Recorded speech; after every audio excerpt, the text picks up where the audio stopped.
एक जंगल में एक चीड़ा रहता था। वह उस पेड़ में अकेला ही रहता था।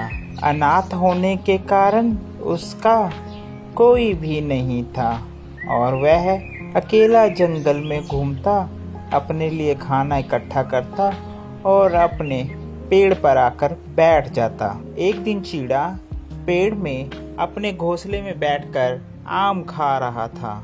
अचानक उसकी नज़र सामने पड़ती है। एक चिड़िया के पीछे एक बाज उसका शिकार करने के लिए उसका पीछा करता है। चीड़ा उसे देखता है। छोटा होने की वजह से वह बाज का कुछ तो नहीं कर सकता। वह पेड़ से एक कांटेदार झाड़ी अपनी चोंच से पकड़ लेता है और बाज के जाकर हमला करने लग जाता है।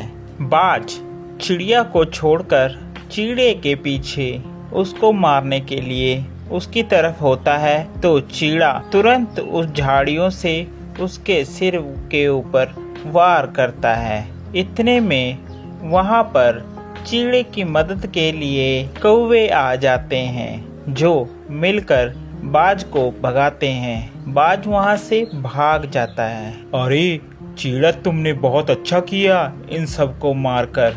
तुम बहादुर हो, बहादुर। धन्यवाद आप सभी का भाई, धन्यवाद आप जो मेरी मदद के लिए आए। लेकिन वो चिड़िया गई कहाँ? कितनी नाशुक्र है वो। उसका बिल्कुल भी फर्ज नहीं था तुम्हारा धन्यवाद करने का। तुम्हें बिना धन्यवाद किए ही वह यहाँ से चली गई। कैसी चिड़िया है वो? चलिए कोई बात नहीं कौवे भाई, इसमें गुस्सा होने वाली बात नहीं है। उस चिड़िया के लिए मैं मदद के लिए आगे आया और भगवान ने मेरी मदद के लिए आप सभी को भेज दिया।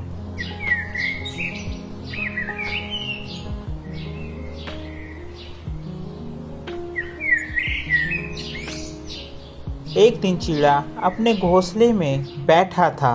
वह चिड़िया दूसरे दिन चीड़े के पास आई। आपका बहुत बहुत शुक्रिया, आपने कल मेरी जान बचाई।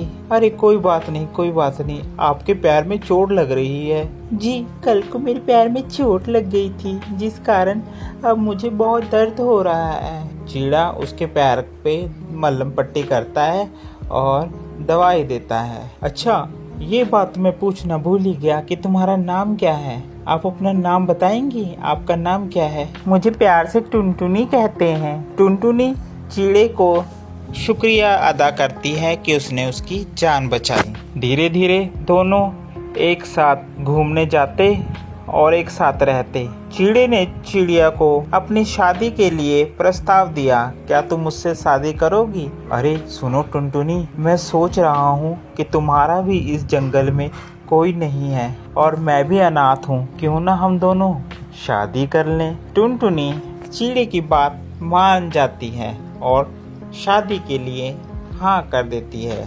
दोनों एक अच्छा सा घोंसला बनाकर वहाँ पर रहते हैं। ऐसे ही थोड़ा समय बीतता चला जाता है। एक दिन धीरे धीरे टुनटुनी का स्वभाव बदलता जाता है। सुनिए जी, मैं आपसे बहुत प्यार करती हूँ लेकिन आप मुझे बिल्कुल भी प्यार नहीं करते हैं। अरे नहीं टुनटुनी, मैं तुम्हें बहुत प्यार करता हूँ, सच में। तुम कहो तो तुम्हारे लिए मैं जान हाजिर कर दूं। नहीं नहीं, मुझे आपकी जान नहीं चाहिए। आप तो झूठे हो, झूठे। आप मुझसे प्यार नहीं करते हो। अरे सच में टुनटुनी, कहो तो सही, मुझे तुम्हें अपने प्यार साबित करने के लिए क्या करना होगा? अच्छा ऐसी बात है तो वो सामने जो पहाड़ दिख रहे हैं ना? हाँ दिख रहे हैं टुनटुनी। उस पर कल को दोनों में से जो भी जल्दी जाएगा वह सबसे ज्यादा प्यार करेगा। अगर मैं पहुंची तो मैं प्यार करूंगी, अगर आप पहुंचे तो आप प्यार करोगे। ठीक है टुनटुनी, मुझे तुम्हारी शर्त मंजूर है। टुनटुनी उस दिन गुस्से में घर छोड़कर अपनी सहेली के पास चली जाती है और चीड़ा उसी रात शाम को वह निकल लेता है पहाड़ों पर। वह दिन ढलते ही वहां पर पहुंच जाता है। अब पहाड़ों में ठंड ज्यादा हो रही थी जिस कारण वहां का वातावरण ठंडा हो गया और चिड़े को सारी रात ठंड में काटनी पड़ी, जिस कारण वह बेहोश होकर नीचे पहाड़ों पर गिर गया और मर गया। दूसरे दिन टुनटुनी चिड़िया उड़ते हुए उस पहाड़ पर आती है। अरे कहाँ गए? देखा ना, मैंने कहा था ये झूठे हैं, झूठे कहीं के, अभी तक नहीं आए।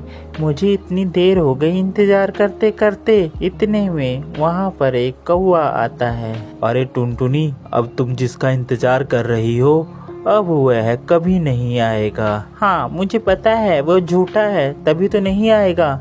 नहीं टुनटुनी, वो अब जिंदगी में कभी भी नहीं आएगा। टुनटुनी पूछती है क्या बात हो गई? अरे क्या बात है, जल्दी बताओ मुझे, क्या कहना चाह रहे हो? कौवा उसे लेकर नीचे पहाड़ों पर ले जाता है, जहाँ पर चिड़ा पड़ा होता है। वह आखिरी समय में भी आंख खोलकर लेटा होता है कि चिड़िया को देख सके। ये सब देखकर टुनटुनी रोने लग जाती है और अपनी गलती पर पछतावा करती है। आपको हमारी ये स्टोरी कैसी लगी ज़रूर बताएं। साथ ही ऐसी और मज़ेदार स्टोरी देखने के लिए हमारे चैनल को सब्सक्राइब करना बिल्कुल ना भूलें। Thank you for watching.